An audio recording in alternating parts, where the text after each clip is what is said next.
Very good morning. मैं हूं आपका होस्ट एंड दोस्त अनिल पुंज, आपके रेडियो सेट पर प्रोग्राम लक्ष्य में।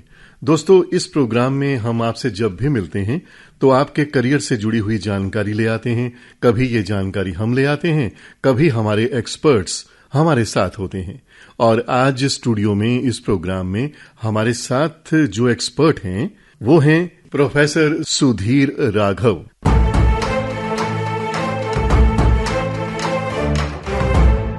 जो एमकॉम हैं और कॉमर्स के एक्सपर्ट हैं। पिछले 24 सालों से इस क्षेत्र में बच्चों को पढ़ा रहे हैं, जानकारी दे रहे हैं, इसमें किस तरह से करियर बनाया जा सकता है उनका मार्गदर्शन कर रहे हैं सुधीर राघव। सबसे पहले सुधीर राघव जी, प्रोग्राम में हम आपका बहुत बहुत स्वागत करते हैं। Thank you sir. और आपको मालूम है कि जिस तरह से नॉन मेडिकल विषय को लेकर लोग बड़े उत्साहित रहते हैं, लेकिन समय थोड़ा बदला है। अब आसपास नजर दौड़ाई जा रही है और बहुत से आयाम जुड़े हैं करियर बनाने में। उनमें एक आयाम है, वो है कॉमर्स, यानी आपके सब्जेक्ट का। तो आज इसी विषय पर जानना चाहेंगे कि ये सब्जेक्ट क्या है, किस तरह से इसमें करियर बनता है और क्या क्या नए दौर की जो चीजें हैं इस क्षेत्र में जुड़ी हैं बच्चों के लिए। इन तमाम बातों के बारे में बात करेंगे। तो सबसे पहले सुधीर जी, आपसे हम ये जानना चाहेंगे कि कॉमर्स सब्जेक्ट क्या है। थोड़ी सी संक्षिप्त जानकारी इसके बारे में आप हमें बताइएगा। सबसे पहले तो मैं ये बताऊं कि एक सिनेरियो चेंज हुआ है। जैसे पहले हुआ करता था कि अगर स्टूडेंट्स पढ़ाई में बहुत अच्छे हैं तो वो मेडिकल या नॉन मेडिकल चूज किया करते थे, बट अब वो सिनेरियो चेंज हुआ है जी। यहाँ पर कॉमर्स वो बच्चे चूज करते हैं जिन्होंने आगे बहुत एक्सपोजर करना है, उन्होंने मार्केटिंग में जाना है, फाइनेंस में जाना है। यानी कि इसमें एक जरा ऐसे देखा जाए तो बहुत ज्यादा वाइड रेंज है। इसमें करियर की इतनी ज्यादा ऑप्शंस हैं सर, जो शायद साइंस और मेडिकल में उतनी नहीं है। यहाँ सबसे बड़ा मेन जो रीजन है कॉमर्स का, उसमें बच्चा अपने इंटरेस्ट से हर सब्जेक्ट के अकॉर्डिंग वो अपने करियर को चूज कर सकता है। मतलब इसमें इतनी सारी संभावनाएं हैं कि अपनी पसंद का सब्जेक्ट, कॉमर्स में अपनी पसंद का सब्जेक्ट चुनने के बाद वो अपना करियर एक अलग से उसे दिशा दे सकता है। जी, जब 10th क्लास बच्चा क्वालिफाई करता है, 10th के बाद जब वो कॉमर्स में आता है, अब कॉमर्स में इतनी सब्जेक्ट की ऑप्शंस है हमारे पास जो पहले नहीं हुआ करती थी। सब्जेक्ट की अगर मैं बात करूं तो अराउंड 15 to 20 सब्जेक्ट्स की एक रेंज है, वाइड रेंज है। बच्चा उसमें से कोई 5-6 सब्जेक्ट चूज करता है और उसके बाद 10th और 12th वो सब्जेक्ट करने के बाद उन्हीं सब्जेक्ट में जिसमें ज्यादा उसका इंटरेस्ट होता है उसके हिसाब से वो अपना कोई प्रोफेशनल कोर्स या एकेडमिक कोर्स आगे स्टार्ट कर सकता है। मतलब एक नहीं, दो नहीं,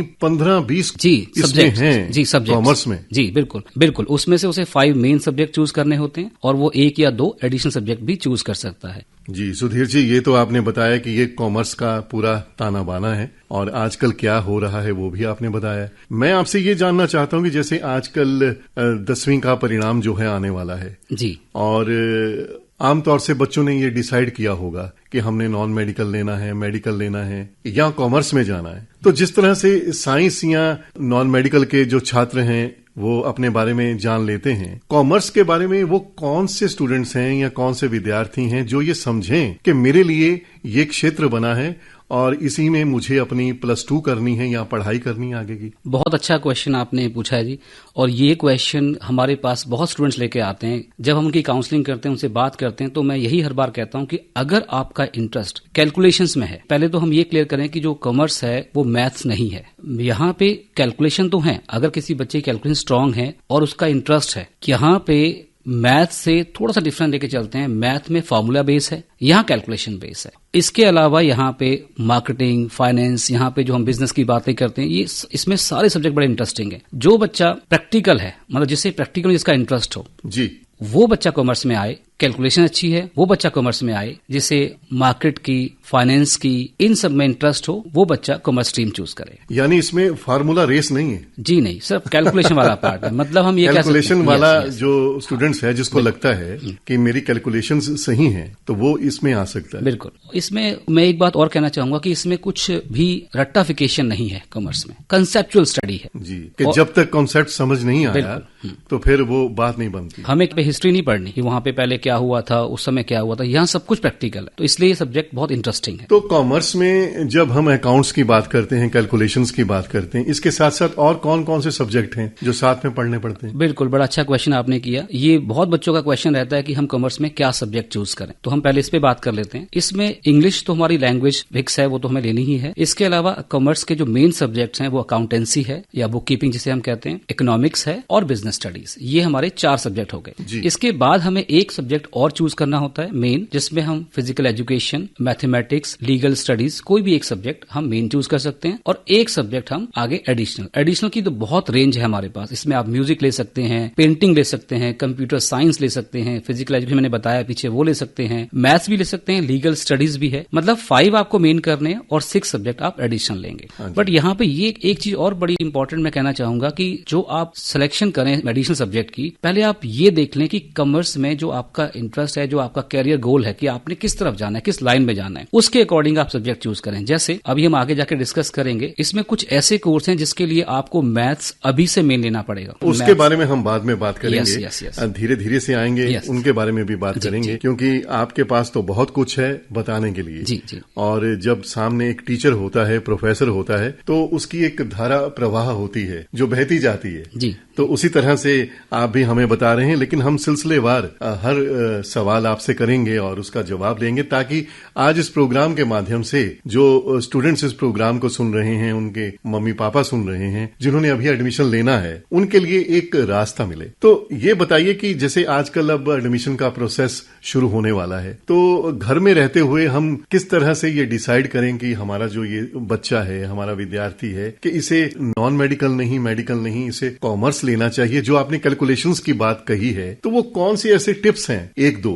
बातचीत के जरिए पता चलता है या आपको पता चलता है कि एक्सपर्ट से जाके मिले? कोई रास्ता बताइए, छोटा सा कोई। इसके 2 ऑप्शन है, या तो हम इसके एक एक्सपर्ट हम लोग काउंसलिंग भी करवा सकते हैं, लेकिन मुझे लगता है कि बच्चा सबसे बड़ा काउंसलर वो अपना खुद होता है। आप 9th और 10th में जो आपने पढ़ाई की, आप उससे आप एक एक्सपीरियंस ले सकते हैं कि अगर आपका इंटरेस्ट साइंस में है, आपका फिजिक्स में इंटरेस्ट था, केमिस्ट्री में इंटरेस्ट था, तो आप नॉन मेडिकल की तरफ जा सकते हैं। अगर आपका इंटरेस्ट बायो में था तो आप मेडिकल में भी जा सकते हैं। बट अगर आपका इस साइंस में इंटरेस्ट एवरेज था, लेकिन मैथ में आपका इंटरेस्ट ठीक था, और मैथ में भी अगर आप 2 बातें करेंगे, मैथ्स में आपकी कैलकुलेशन पार्ट ठीक है, बट कंसेप्चुअल पार्ट या आपको नहीं उसमें इंटरेस्ट, तो फिर आप कॉमर्स में आ सकते हैं विद एडिशनल मैथ्स। यानी ये सारा डिसाइड कि हम कॉमर्स लें या ना लें, 2 बातों पर डिपेंड करता है, आपकी 9th 10th में किन सब्जेक्ट्स में आपका इंटरेस्ट था और आपका कैरियर गोल क्या है। और अगर फिर भी बात ना बने तो कॉमर्स को अपनाया जा सकता है, कोई इतनी कोई मुश्किल वाली बात तो नहीं ना? कॉमर्स में हर बच्चे के लिए बहुत अच्छी कैरियर ऑप्शंस हैं। जो बच्चा एवरेज है उसके लिए अलग ऑप्शंस हैं, जो एक्स्ट्रा और जिसकी कैलकुलेशन बहुत अच्छी है उसके लिए अलग कैरियर ऑप्शंस हैं। लेकिन जब हम +1 और 2 कर लेते हैं कॉमर्स में, उसके आगे क्या रास्ता है? जैसे B.Com है, फिर M.Com है। बिल्कुल, हम इन रास्तों को मैं 2 तरह से समझाने की कोशिश करूंगा। नॉन मेडिकल और मेडिकल में जो जॉब के प्रोस्पेक्ट ज्यादा हैं, हमारे यहाँ पे कॉमर्स में क्या है कि आपके पास कहते हैं स्काई इज द लिमिट, कोई लिमिट नहीं है। आप चाहें तो जॉब फील्ड में जा सकते हैं, आप चाहें प्रैक्टिस में आ सकते हैं प्रोफेशनल कोर्स करके। इसके 2 रास्ते हैं, आप एकेडमिक के थ्रू भी जा सकते हैं और थ्रू प्रोफेशनल भी जा सकते हैं। और कॉमर्स में एक और ऑप्शन आती है इंटीग्रेटेड की, तो इसमें कैरियर बनाने के लिए हमारे पास जॉब वाली ऑप्शन भी अवेलेबल रहेंगी और प्रोफेशनल यानी प्रैक्टिस की ऑप्शन भी अवेलेबल रहेंगी। मतलब ये करने के बाद आप टीचिंग भी कर सकते हैं? बिल्कुल। और उसके साथ साथ प्रोफेशन भी इसे अपना बना सकते हैं? बिल्कुल, बाहर मार्केट में। बिल्कुल बिल्कुल, जॉब भी है और प्रोफेशनल भी है, दोनों चीजें हैं इसमें। जी, जानना चाहेंगे कि ये इंटीग्रेटेड कोर्सेज कौन से हैं, क्या होते हैं और किस मोड पर इन्हें अपनाया जा सकता है, इनसे जुड़ा जा सकता है? नॉर्मली हमें यह बच्चों को ये पता होता है कि वो +1 +2 कॉमर्स के बाद फिर वो B.Com में एडमिशन लेंगे या BBA में एडमिशन लेंगे। जी, ये एक एकेडमिक क्वालिफिकेशन है, ग्रेजुएशन डिग्री है। लेकिन अब हमारे पास चॉइस है, कॉलेज डिग्री के साथ, अंडर ग्रेजुएशन के साथ हम लोग एक प्रोफेशनल कोर्स को भी चूज कर सकते हैं। बहुत सारी ऑप्शंस हैं आपके पास, आपके सब्जेक्ट के इंटरेस्ट के अकॉर्डिंग। बच्चे के 11th और 12th में जो सब्जेक्ट उसके पास थे उसके अकॉर्डिंग वो अपना प्रोफेशनल कोर्स B.Com के साथ या BBA के साथ स्टार्ट कर सकता है। जैसे अकाउंट्स हैं, इकोनॉमिक्स हैं। बिल्कुल, अगर बच्चे का सपोज 11th-12th में उसका थ्योरी पार्ट यानी कि बिजनेस स्टडी जो सब्जेक्ट है वो बहुत स्ट्रांग था, तो बच्चा BBA की तरफ वो जा सकता है, BBA में एडमिशन ले और साथ में एक प्रोफेशनल कोर्स स्टार्ट कर सकता है। अगर बच्चे की अकाउंटेंसी बहुत अच्छी थी, अकाउंट बुक कीपिंग बहुत अच्छी थी उसकी, तो वो अपने +2 के बाद जब वो ग्रेजुएशन में B.Com एडमिशन लेगा तो बीकॉम के साथ वो अपना प्रोफेशनल कोर्स लाइक सीए है, सीएस है, सीएमए है, एसीसीए है, ऐसे और बहुत सारे कोर्सेज हैं जो हम आगे डिस्कस करेंगे। कोई भी वो एक कोर्स अपने सब्जेक्ट के अकॉर्डिंग स्टार्ट कर सकता है। तो जब 2 कोर्स वो साइमल्टेनियसली करेगा, बीकॉम के साथ एक कोर्स और प्रोफेशनल लेगा, इसे बोलते हैं इंटीग्रेटेड कोर्स। इन सभी में से जो बेस्ट इंटीग्रेटेड कोर्स है वो कौन सा है? हम कोर्सेज की कंपैरिजन करेंगे तो हम बच्चे आप सभी जान पाएंगे कि सबसे बेस्ट कोर्स क्या है। जी। अभी तक कॉमर्स का मतलब एक पुराना सिनेरियो था, कॉमर्स मतलब सीए, कॉमर्स मतलब सीएस। जब बच्चा कॉमर्स लेता था तो यही होता था कि भाई आपने क्या करना है, तो बच्चा सीए करनी है या सीएस करनी है। बट अब सिनेरियो चेंज हुआ है। ऐसे बहुत सारे कोर्सेज हैं जिनकी अवेयरनेस थोड़ी कम है बट उनकी डिमांड बहुत ज्यादा है मार्केट में। बहुत अच्छा रहेगा कि आज इस प्रोग्राम के माध्यम से आप वो अवेयरनेस जो है जनरेट करें और बताएं कि वो कौन से कोर्सेज हैं। बिल्कुल, मैं सीए और सीएस के अलावा। बिल्कुल, यहाँ पे जो मेरा जो एक मैं चाहता हूं कि स्टूडेंट्स इस पे ध्यान दें कि ये एसीसीए ये कोर्स है, association of chartered certified accountant. ये यूके बेस्ड कोर्स है और ये 1904 में स्टार्ट हुआ, 1904 में स्टार्ट हुआ। ये यूके बेस्ड कोर्स है बट ये ग्लोबली कोर्स है, ऐसा नहीं। अच्छा, वहाँ मतलब इंग्लैंड का ये कोर्स है लेकिन ये ग्लोबली तौर पे मान्य है। बिल्कुल, ये अप्रोक्सीमेट 180 प्लस कंट्रीज में इसकी मान्यता है। आप इस कोर्स को करके 180 कंट्रीज में आप प्रैक्टिस जॉब कर सकते हैं। आपके पास बहुत ज्यादा रेंज है कि आप, और ये खासकर उन बच्चों के लिए कोर्स बना है जो एमएनसीज में या जो अब्रॉड में जाके जॉब करना चाहते हैं, ग्लोबली तौर पर रिकॉग्नाइज है। बिल्कुल। जी। और इसमें इसको समझने के लिए मैं थोड़ा सा कंपैरिजन करना चाहूंगा आपके साथ। जी। सीए के साथ इसे, ताकि आप बच्चे और डिटेल में समझ पाएं। इस कोर्स को जैसे मैंने बताया कि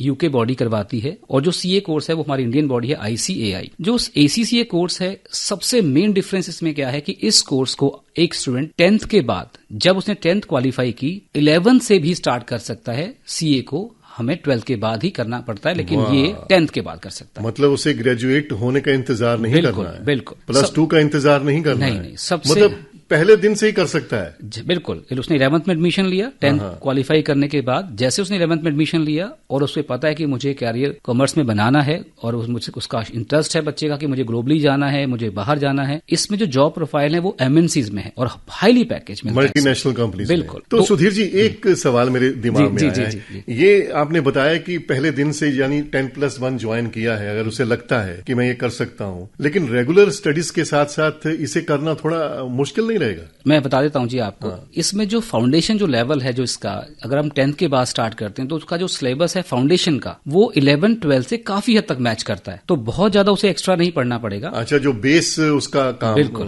बेस कोर्स जो हाँ, बिल्कुल। ये फाउंडेशन अकाउंटेंसी जो कोर्स है FIA, ये 10th के बाद स्टार्ट होता है। ये इसका इनिशियल लेवल है ACCA का, जिसका सिलेबस 11-12 से काफी हद तक मैच करता है। तो मतलब जो आप रेगुलर स्टडी कर रहे हैं, बिल्कुल, वही इसमें कहीं ना कहीं आपको नजर आएगा। बिल्कुल जी। और इसको करने के लिए कोई खास महीना होता है, कोई तैयारी करनी पड़ती है, या इसके एग्जाम किस तरह से होते हैं? जी, स्टडीज जो स्टडी का मटेरियल है वो कहाँ से मिलता है? बिल्कुल, जैसा कि मैंने बताया कि ये कोर्स एक यूके बेस्ड कोर्स है, बस ये ग्लोबली कोर्स है। जो जनरली बच्चे करते हैं वो 12th के बाद करते हैं। वैसे ये कोर्स हम 10th के बाद कर सकते हैं, बट मैं भी यहाँ पे सजेस्ट करना चाहूंगा कि इस कोर्स को 12th के बाद ही स्टार्ट करना चाहिए। क्यों? बिकॉज 11th-12th में स्टूडेंट्स को अपना पूरा फोकस अपने बेस पे देना चाहिए, अकाउंटेंसी, इकोनॉमिक्स, बिजनेस स्टडी के ऊपर। 12th के बाद जब आप इस कोर्स को स्टार्ट करेंगे, इसमें जैसे हमने पीछे का हम थोड़ा कंपैरिजन स्टडी लेके चलेंगे, इसमें टोटल 13 एग्जाम्स होते हैं बच्चे। सीए में क्या है जी, उसमें ग्रुप होते हैं, फाउंडेशन है, फिर इंटर है, फिर इंटरमीडिएट के बाद में फिर उसमें फाइनल आता है। अच्छा, 13? इसमें टोटल 13 पेपर हैं, ग्रुप नहीं है। स्टूडेंट्स सिंगल पेपर की तैयारी करके अपना एग्जाम दे के सिंगल पेपर क्वालिफाई कर सकते। जो स्टार्टिंग के एग्जाम है, फर्स्ट 3 और 4 एग्जाम, वो तो इसके ऑन डिमांड एग्जाम होते हैं। उसके बाद सारे एग्जाम इसके क्वार्टरली बेस है। सीए एग्जाम होते हैं हाफ ईयरली बेसिस पे, ACCA एग्जाम होते हैं क्वार्टरली बेसिस पे। मतलब आप अपने मुताबिक जब चाहें दे सकते हैं। और इसी वजह से इसकी जो पास परसेंटेज है वो बहुत ज्यादा है। जैसा कि सीए का हमें पता है 10 to 12% के आसपास की पास परसेंटेज रहती है, इसकी परसेंटेज 40+ के आसपास रहती है, बिकॉज ऑफ कि इसमें ग्रुप नहीं है। इसको थोड़ा सा मैं एलैबोरेट करना चाहूंगा डिटेल में। सीए में क्या होता है कि हमारे पास अगर 4 सब्जेक्ट का एक ग्रुप है इंटर का, अगर किसी स्टूडेंट्स का 4 पेपर में से सपोज 3 पेपर क्लियर हो गए बट एक क्लियर नहीं हुआ, तो उसे वो चारों पेपर दोबारा देने पड़ते हैं सीए में। अगर एग्जाम्पशन नहीं है तो अगर किसी एक सब्जेक्ट में बच्चा अगर फेल हो गया और 3 में वो पास है तो चारों दोबारा देने पड़ेंगे। बट ACCA में ऐसा नहीं है। इसमें आप सिंगल पेपर करके स्टूडेंट तैयारी करे, एग्जामिनेशन फॉर्म भरे और सिंगल क्वालिफाई करे। टोटल 13 पेपर करने के बाद आपको इसकी डिग्री मिल जाती है। मान लीजिए उसने 10 पेपर दे दिए, बिल्कुल, और जो 11वां पेपर है उसमें ठीक से नहीं कर पाया जी, उसका जो नहीं हो पाया उसकी भी उसको ऑप्शंस मिलेंगी, क्वार्टरली ऑप्शंस रहती हैं बच्चे के पास, वो दोबारा तैयारी करके नए सिरे से नेक्स्ट क्वार्टर में फिर उसे बैठ सकता है उसमें वो। तो सुधीर जी, आपने कहा था कि आप ये सजेस्ट करते हैं कि +2 के बाद ACCA कोर्स को करना चाहिए, जी, तो जी, अच्छा रहता है। जी जी। आपने इससे पहले ये भी कहा था कि अगर चाहें तो +1 में भी आप कर सकते हैं, 10th के बाद भी कर सकते हैं, लेकिन आपका ये मानना है कि 2 कश्तियों में सवार नहीं होना। यही, क्योंकि हम चाहते हैं कि 11th-12th में बच्चा पूरा फोकस अपना बेस पे करे। 11th-12th में क्यों नहीं करना चाहिए, इसके पीछे एक और मुझे रीजन जो दिखता है वो ये है कि 11th-12th किसी भी स्टूडेंट्स को रेगुलर ही करनी पड़ती है जी, वो कॉरेस्पॉन्डेंस नहीं होती, तो उसे स्कूल में भी जाना पड़ेगा, उसके बाद उसकी एक्स्ट्रा क्लासेस भी हो सकती हैं, तो उसमें टाइम भी उसे कम मिलता है, तो उतना वक्त जो है वो बांटना मुश्किल हो जाता है। फिर कहीं ऐसा ना हो कि बेस पे फर्क पड़े। अच्छा, इस कोर्स की फीस कितनी है और क्या ये जेब ढीली करनी पड़ती है अच्छी खासी इसके लिए? हाँ, थोड़ा सा ये कोर्स कॉस्टली है। अगर हम थोड़ा कंपेयर करें तो CA से 3 टाइम्स कॉस्टली पड़ता है। अगर हम CA की बात करें तो CA की जो फीस है वो बहुत नॉमिनल फीस है, इसकी उससे 3 टाइम ज्यादा फीस है। मतलब पूरी तरह से सोच विचार के करना है तो फिर पूरे मन से करना है, बिल्कुल, और सही समय पर करना है। और लेकिन आपने ये कहा है कि इस कोर्स को करने से पहले आपने प्रायोरिटी अपने +1 और 2 को देनी है और रेगुलर क्लासेस को देनी है, ये कहना है आपका। तो दोस्तों, ये है नया कोर्स कॉमर्स के फील्ड का ACCA, association of chartered certified accountant. और इसके अलावा कुछ और भी कोर्सेज होंगे? मैं इसमें एक बात और ऐड करना चाहूंगा। इस कोर्स को जैसे मैंने कहा कि 11th के बाद 11th के साथ हम स्टार्ट कर सकते हैं, 12th के बाद, और इस कोर्स को हम आफ्टर ग्रेजुएशन भी कर सकते हैं। अगर हम इसको आफ्टर ग्रेजुएशन करेंगे तो इसमें फिर हमें एग्जाम्पशन मिल जाती है, 13 की जगह हमें सिर्फ 9 पेपर देने पड़ते हैं। बड़ा फ्लेक्सिबल कोर्स है। बिल्कुल जी जी, समय के मुताबिक। हाँ, जॉब ये हाईली डिमांड कोर्स है, बड़ी इजीली जॉब मिल जाती है और पैकेज भी बहुत अच्छा है। सुधीर जी, आपने हमें ACCA कोर्स के बारे में बहुत अच्छी जानकारी दी और एक नया रास्ता आपने बताया कॉमर्स के स्टूडेंट्स के लिए। इसके अलावा और कौन कौन से कोर्सेज हैं जो हम कर सकते हैं इंटीग्रेटेड कोर्स के तौर पर? 12th के बाद एक और हाईली डिमांड कोर्स है जिसके बारे में अवेयरनेस थोड़ी कम है, बट हम उसे डिस्कस कर लेते हैं। वो है एक्चुरियल साइंस। ये institute of actuaries of India करवाती है और ये कोर्स स्पेशली उन स्टूडेंट्स के लिए है जिनका मैथ्स में, स्टैटिस्टिक्स में, अकाउंटेंसी में, तीनों में अच्छा इंटरेस्ट हो, अच्छी पकड़ हो। और ये जैसे मैंने बताया तो फिर ये तो उन्हीं स्टूडेंट्स के लिए होगा जिनकी 10th में मैथ्स जो है बहुत अच्छी, 10th में अच्छी हो। इसके अलावा जिन बच्चों के पास 11th और 12th में मैथ होना भी जरूरी है। ये इंपॉर्टेंट नहीं है कि उनके पास मेन है या एडिशनल है, लेकिन होना चाहिए। और उनकी अच्छी पकड़ होनी चाहिए मेन, क्योंकि ये बेसिकली एक्चुअली जो कोर्स है ये भी ग्लोबली कोर्स है। इसको 2 बॉडी करवाती है, एक इंडियन बॉडी है जिसको हम कहते हैं IAI, और एक UK बॉडी है वो भी करवाती है। और ये सबसे ज्यादा हाईली पेबल जॉब है, वैल्यू और वैलिडिटी दोनों ग्लोबली है, दोनों ही कहीं से बच्चा कर सकता है। जी, वो कोई उसमें कोई खास फर्क नहीं। हाँ, बस इसमें ध्यान ये रखना है कि इसको वही बच्चे उसे अडॉप्ट करें जिनका मैथ्स अच्छा है और मैथ्स स्टैट्स, क्योंकि बेसिकली एक्चुअली का काम होता है रिस्क मैनेजमेंट पे काम करना। जैसे हमें देखा है कि वेदर फोरकास्टिंग जो डिपार्टमेंट है वो वेदर पहले बता देता है कि बरसात कब होने वाली है। तो बेसिकली एक्चुअलीज क्या काम करते हैं कि ये कंपनी की रिस्क मैनेजमेंट को डील करते हैं, ये पेंशन में काम करते हैं, गवर्नमेंट बजटिंग में काम करते हैं, किसी कंपनी का रिस्क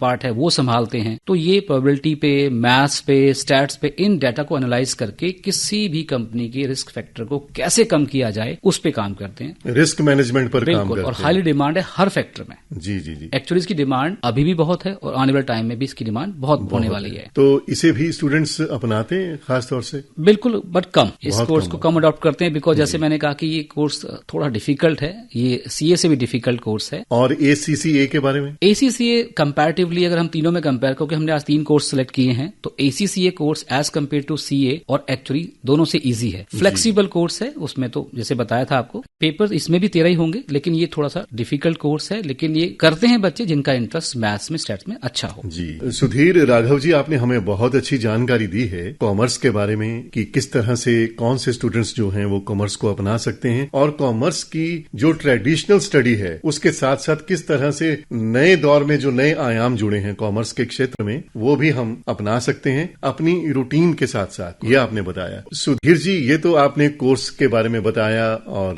समझाया हमें कि ये सब क्या है और किस तरह से इसमें आप अपना करियर बना सकते हैं। हम आपसे ये जानना चाहते हैं जो शायद वो रह गया बताना और हमारे लिए जानना कि आप इस फील्ड में कैसे आए। मेरा जो इंटरेस्ट था, अगर मैं सही कहूं तो मेरा इंटरेस्ट जब मैं 10th क्लास में था तो मेरा मैथ्स में बहुत ज्यादा इंटरेस्ट नहीं था, बट मेरी कैलकुलेशन बहुत अच्छी थी। तो आपको कैसे मालूम था कि आपकी कैलकुलेशंस अच्छी हैं? कोई उदाहरण के तौर पर हो सकता है कि आपकी ये बात सुनने के बाद किसी को कोई रास्ता मिल जाए। मेरी जो स्कूलिंग थी, जैसे मैंने बताया कि मेरी जो स्कूलिंग थी सर वो विलेज एरिया में थी, तो हमें टेबल्स स्कूल में स्टार्टिंग से करवाए जाते थे। टेबल्स अराउंड 50 तक टेबल मेरे टिप्स पे याद। हमारी जो कैलकुलेशन थी वो मेरी बहुत फास्ट थी अपनी पूरी क्लास में। मेरे जो टीचर थे उन्होंने ही मुझे सजेस्ट किया था, क्योंकि मेरा साइंस में भी इंटरेस्ट बहुत कम था, कैलकुलेशन मेरी हर चीज में फास्ट थी। कभी क्लास में कोई क्वेश्चन मैथ का करवाया करते थे तो सर मुझे ही कहा करते थे कि भाई कैलकुलेशन मतलब पूरा कैलकुलेटेड माइंड था। बिल्कुल। तो फिर मेरा इंटरेस्ट साइंस में, क्योंकि मेरा इंटरेस्ट कम था, तो फिर मैंने मैथ्स कॉमर्स की तरफ जाना उचित समझा। तो मैं यहाँ ये कहना चाहूंगा कि आपकी कैलकुलेशंस वाकई बहुत अच्छी हैं। जो आपने कैलकुलेट किया अपने बारे में, आज आप बने हैं और बच्चों को आप इसी दिशा में गाइडेंस भी दे रहे हैं, तो आपको पूरी कामयाबी अपनी कैलकुलेशंस के माध्यम से मिली है। जी जी बिल्कुल। अच्छा, ये बताइए कि आपको पढ़ाते हुए इतने साल हो गए हैं, आप भी कुछ महसूस करते होंगे कि जिस तरह से बच्चे जो हैं वो एक टीचर से बहुत कुछ अपेक्षाएं रखते हैं, तो आप हर साल नया नया बैच पढ़ाते हैं जी। न जाने कितने स्टूडेंट्स आपके हाथों से पढ़ के निकले होंगे, आपसे गाइडेंस ली होगी जी। आज इस प्रोग्राम के माध्यम से आप क्या महसूस करते हैं, क्या कहना चाहते हैं उनके लिए, उनके मम्मी पापा के लिए, तो आप शेयर कर सकते हैं। वैसे तो सर मैं ये नहीं कहूंगा कि मुझे पढ़ाते हुए इतने साल हो गए हैं। ये सच है कि 24 साल इस कैरियर में हो गए हैं, बट मुझे हर दिन एक लर्निंग लगता है। हर बैच जब आता है तो हम, वो तो आपकी बात बिल्कुल सही है, तो कुछ मिलजुल के हम लोग, कुछ हम उन्हें सिखाते हैं, कुछ वो हमें सिखाते हैं। जी। मैं बस यही कहना चाहूंगा सभी अपने स्टूडेंट्स को